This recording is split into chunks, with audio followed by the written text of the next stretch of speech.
Apreciados amigos, qué placer estar con ustedes nuevamente para estudiar juntos la escuela sabática, la lección 12, titulada Los acontecimientos finales de la tierra. Y tengo el privilegio de estar junto al pastor Esteban Bor. Pastor, bienvenido aquí a este estudio de la escuela sabática.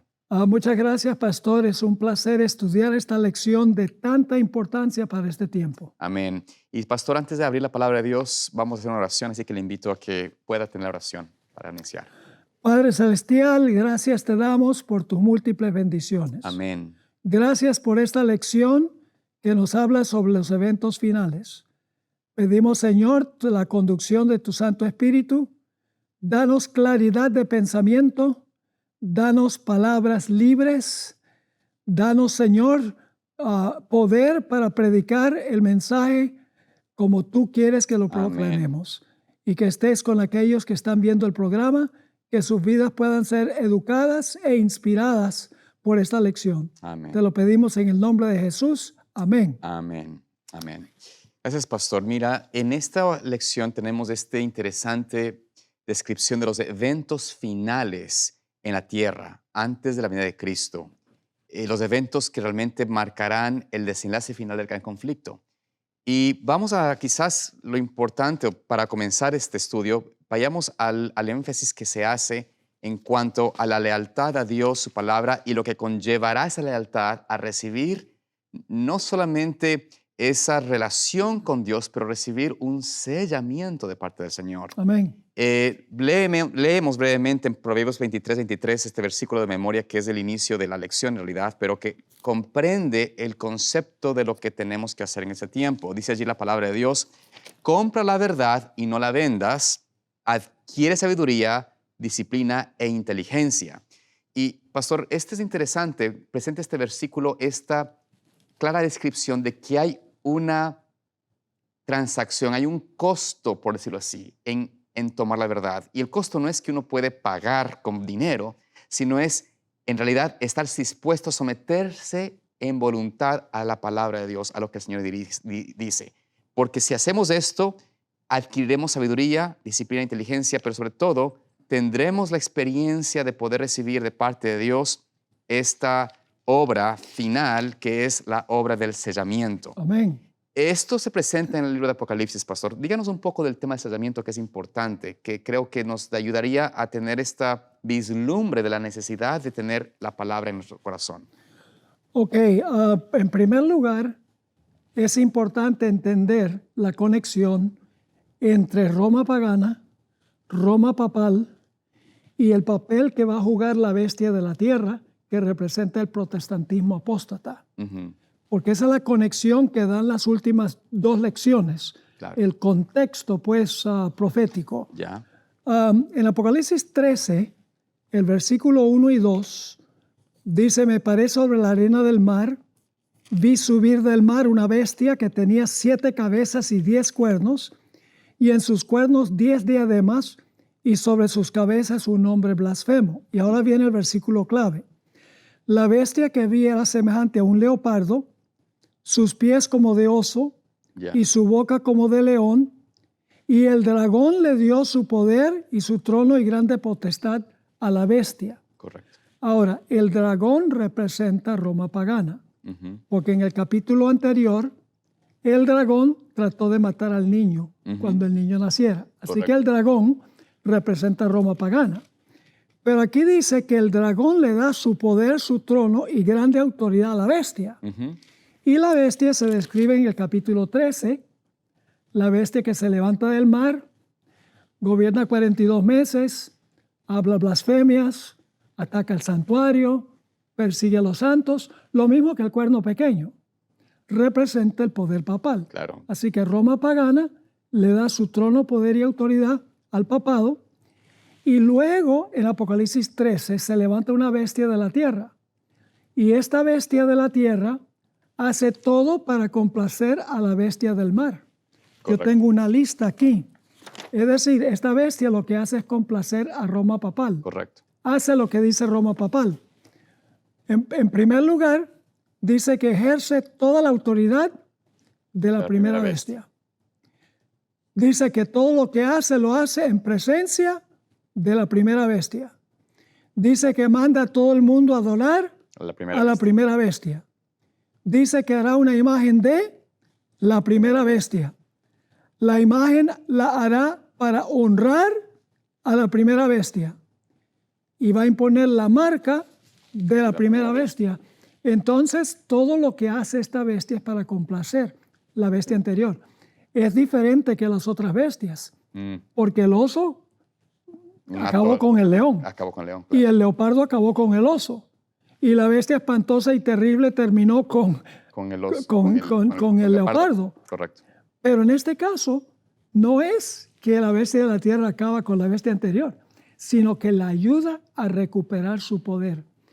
Y el contexto de la lección de hoy es lo que va a suceder cuando la herida mortal de esta bestia se sane y entonces favorezca a Roma papal para que Roma papal recupere su poder Y- de la herida mortal que recibió. Correcto. Y por eso vemos, es importante este contexto, pastor, que usted menciona, porque nos da la idea, el contexto de los elementos que estarán en pugna, en pelea contra los verdaderos hijos del Señor.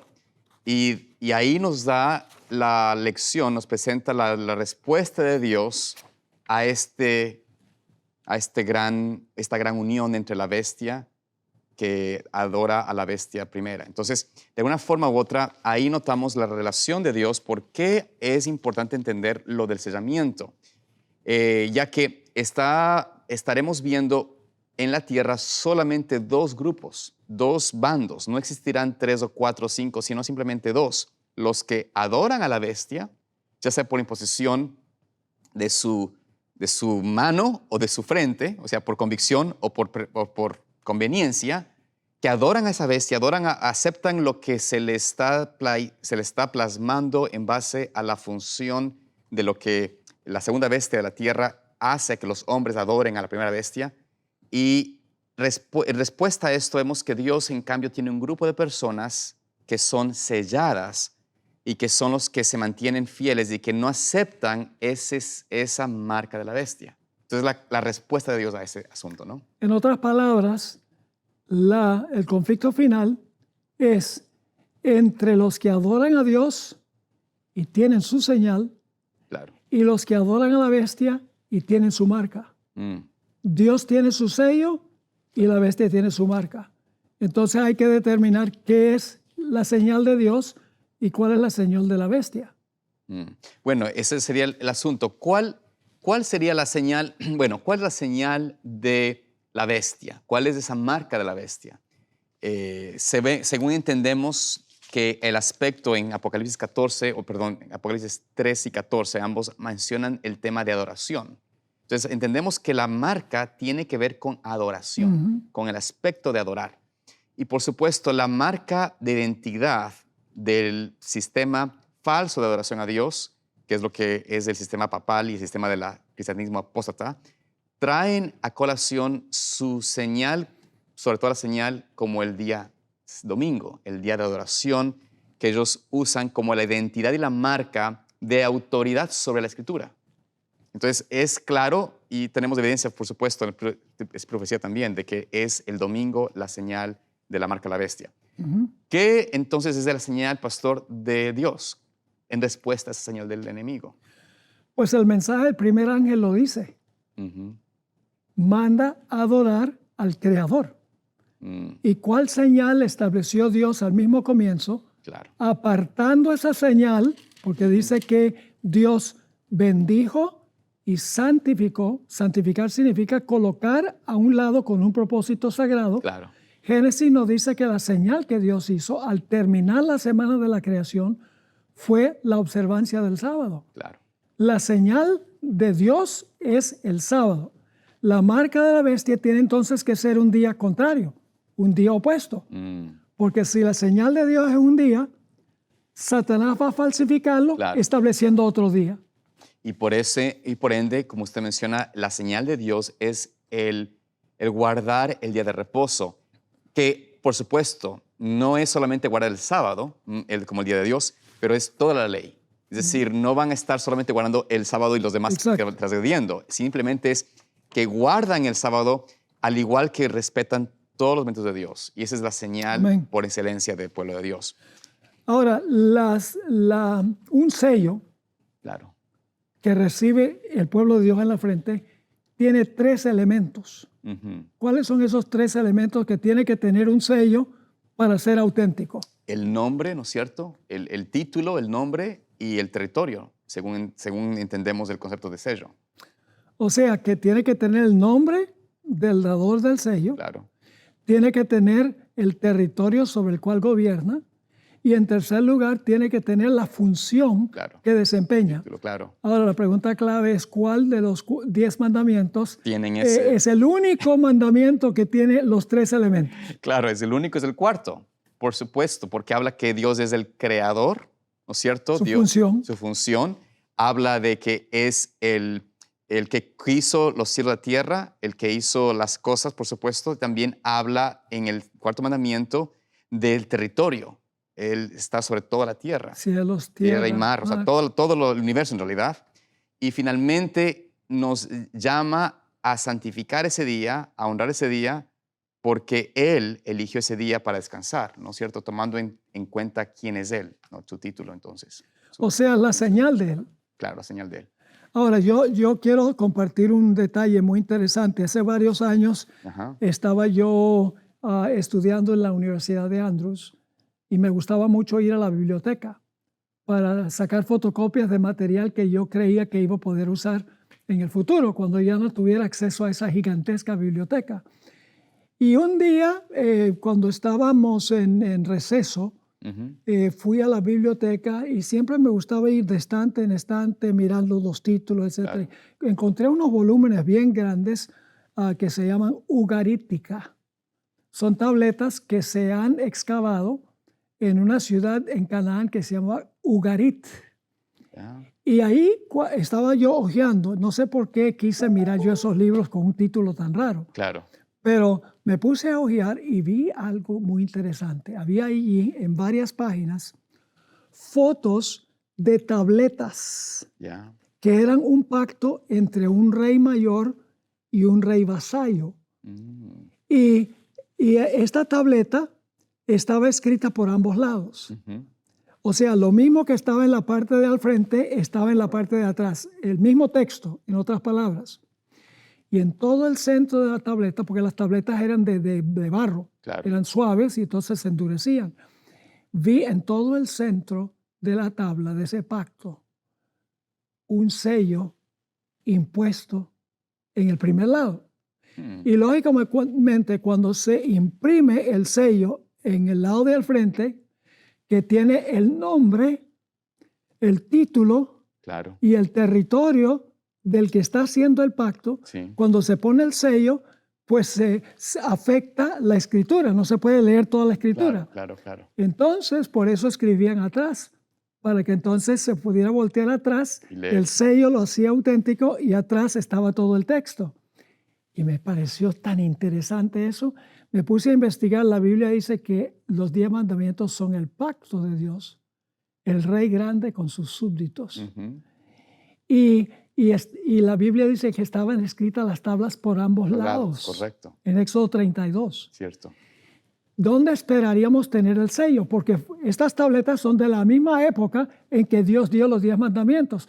¿Dónde esperaríamos encontrar el sello en la ley de Dios? En todo el centro Claro, en el de cuarto la mandamiento. tabla del cuarto mandamiento. Así que la arqueología, y tengo fotos de esas, no traje hoy, pero tengo fotos de eso, si alguna la quiere me la puede pedir.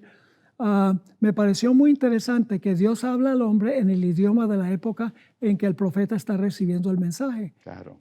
Y Dios estaba usando el modo de hacer pactos en ese tiempo en el momento que dio los 10 mandamientos. Qué increíble, pastor, esta historia. La verdad que nos da una ilustración tan práctica, tan tangible para el pueblo de Dios de ver cómo Él quería que el cuarto mandamiento sea ese sello de garantía en el corazón de que había una lealtad y que tenemos ese ungimiento de parte del Señor para poder tener ese pacto con Él.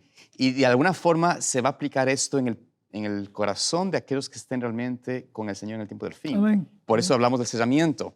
Y hay una evidencia importante del sellamiento porque no es hasta que están sellados los fieles que el Señor permite que el desenlace final de los eventos finales se abran, que se puede decir que caigan las diferentes plagas, los eventos que son en realidad más duros sobre la tierra, vienen después de que hayan ellos sido sellados, como nos dice Apocalipsis capítulo 7, versículos 3, donde menciona allí que no se hará daño, dice la palabra, hasta que hayamos sellado en las frentes a los siervos de Dios. Entonces, por eso entendemos de que cuando hablamos de este sellamiento, viene acompañado también de una experiencia en respuesta a esta unión del mundo, como usted mencionó al inicio de la lección, de lo que está pasando en el mundo con esta unión de la marca, de la bestia con la segunda bestia. Y vemos entonces que hay Dios usando a los que están siendo sellados, los usa para poder llevar un mensaje de esperanza a través de una bendición especial, de un fuerte clamor o una experiencia que es dada a los que reciben el Espíritu Santo. Pastor, ¿qué nos puede decir al respecto de esto? Bueno, en unos momentos vamos a hablar un poco de la lluvia tardía y el fuerte clamor. Uh-huh. Pero antes de eso, tal vez podemos tocar el punto de dónde coloca Dios el sello. Ok, en la frente. Y a dónde coloca Perfecto. la bestia el sello. Exacto. Sí. ¿Dónde coloca Dios el sello sobre sus fieles creyentes? Bueno, dice el versículo 3 de Apocalipsis 7, ¿no es cierto? La última parte, no hagáis daño hasta que hayamos sellados a los siervos de nuestro Dios en sus frentes. ¿Por qué en la frente? Donde está nuestra mente, nuestra decisión, nuestro pensamiento, ¿no? Nuestra elección. En realidad servimos a Dios con nuestra mente, Claro. según la Biblia, Claro. ¿verdad? Por supuesto. Pero ¿a dónde se coloca la marca de la bestia? ¿Es en la frente o en la mano? ¿Qué representa la frente? Significa que sirven a la bestia de convicción. Claro. Su mente está completamente engañada. ¿Pero por qué la mano? Porque si no va a ser o por conveniencia, o sea, o porque la mano es la parte práctica, la parte de trabajo donde uno se recibe el esfuerzo, las bendiciones temporales, por decirlo así. O sea que la gente al final, algunos van a saber que el sábado es el día de reposo, Claro. pero de todas maneras no lo van a guardar porque en primer lugar no van a poder comprar ni vender. Claro. Y en segundo lugar va a haber un decreto de muerte. Dice, yo sé que el sábado es el día, pero yo tengo que vivir, así que van a ceder. Por eso es que la marca está en la mano, por conveniencia. Claro. Pero algunos están sirviendo a la bestia de convicción. Ellos están convencidos que el domingo es el día de reposo. Podemos ver una ilustración de la diferencia en esto, en el pecado de Adán y el pecado de Eva. Claro. Eva fue engañada. Ella creyó lo que la serpiente estaba diciendo, pero ¿qué tal Adán? Adán no. Él eligió el pecado, escoger el error. Sabiendo que ella había cometido el error en desobedecer a Dios, Claro. él comió por no perder a su querida Eva, por conveniencia, no por convicción.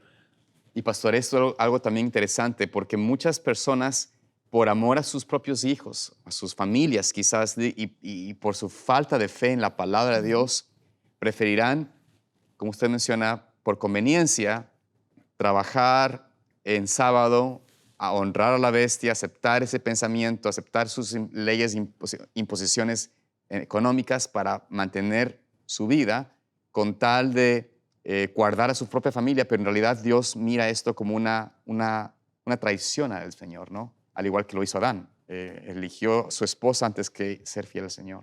Bueno, tenemos solamente un corto tiempo para hablar de la lluvia tardía Sí. y el fuerte clamor. ¿A dónde se encuentra el fuerte clamor? El fuerte clamor, pastor. Bueno, primeramente vayamos a la lluvia temprana y tardía, que es lo que prepara al pueblo para ir al fuerte clamor. En Joel, capítulo 2, que es un libro, pues, por supuesto, del Antiguo Testamento, y nos menciona allí, en el versículo 21 al 24, este desarrollo de lo que llamamos la lluvia tardía o temprana también, porque son dos lluvias. Dice allí la palabra de Dios, Joel 2, 21. Tierra, no temas, alégrate y gózate, porque Jehová ha de hacer grandes cosas.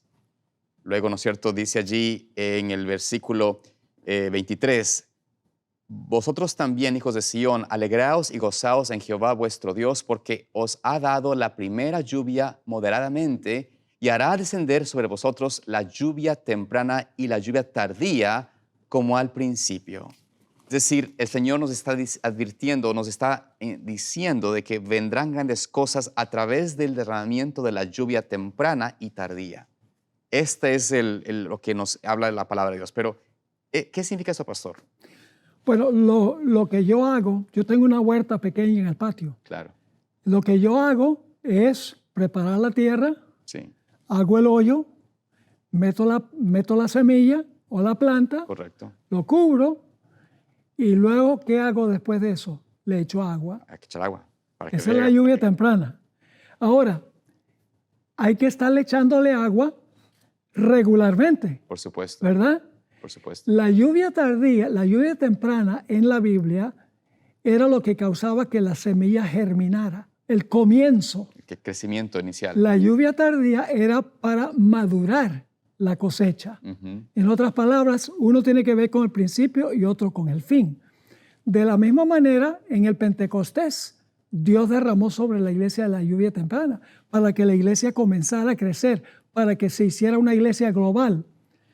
Al final de la historia, la lluvia tardía, que es el poder del Espíritu Santo, sin reserva, va a caer sobre la iglesia y el mensaje se va a proclamar al mundo para madurar al mundo, de tal manera que cada uno esté en un lado o en otro lado y van a tomar una decisión que es irreversible, que nunca va a cambiar. Es decir, el propósito es madurar la cosecha y al principio para dar un comienzo al proceso del crecimiento cristiano.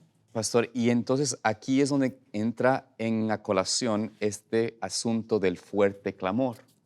Es decir, con el poder del Espíritu Santo de la lluvia tardía, que sería el derramamiento sobre aquellos fieles que siguen al Señor y creen en su palabra, les dará el poder para proclamar, como nos menciona Apocalipsis 18, capítulo, versículos 1 al 4, y pastor tal vez lo puede leer si quiere, esta parte de, o darnos una síntesis, de lo que sucederá en ese tiempo con el fuerte clamor. Después de esto vi a otro ángel descender del cielo con gran poder, y la tierra fue alumbrada con su gloria. Amén. Y clamó con voz potente diciendo, ha caído la gran Babilonia. Ese es el mundo religioso apóstata. Correcto. Y se ha hecho habitación de demonios y guarida de todo espíritu inmundo y albergue de toda ave inmunda y aborrecible. Porque todas las naciones han bebido del vino del furor de su fornicación. Amén. Y los reyes de la tierra han fornicado con ella, y los mercaderes de la tierra se han enriquecido de la potencia de sus deleites. Es una descripción De lo que está pasando. lóbrega sobre en qué condición va a estar el mundo cristiano. Pero Dios no va a derramar las plagas hasta hacer un llamado, que se encuentra en el versículo 4. Oí otra voz del cielo que decía, salid de ella, pueblo mío. Dios tiene mucho pueblo en Babilonia. Amén. Así Salid es. de ella, pueblo mío. Ahora escucha esto, para que no seáis partícipes de sus pecados, ni recibáis parte de sus plagas, porque sus pecados han llegado hasta el cielo y Dios se ha acordado de sus maldades. La última advertencia de Dios global, toda la tierra, avisándole al mundo que se ponga del lado de Dios, que reciba el sello de Dios. Una vez que el mensaje ha concluido, la puerta de la gracia se cierra. Todos los casos están decididos para la eternidad. Y por eso el fuerte clamor, pastor, es tan importante en el tiempo final. Habrá esa última oportunidad para los que están en Babilonia, en esa mezcla que hablamos al principio de la unión entre la bestia y la segunda bestia, y los Estados Unidos en realidad también como poder político, para tratar de cohibir la libertad y que todos estén bajo un mismo sistema de adoración. Dios nos ayude a nosotros a poder compartir y agradecemos también Amén. a ustedes por estar atentos, estudiando juntos con nosotros. Rogamos que Dios los acompañe y los guarde y podemos vernos en una próxima ocasión. El Señor los bendiga y nuevamente sigan estudiando más de la palabra de Dios.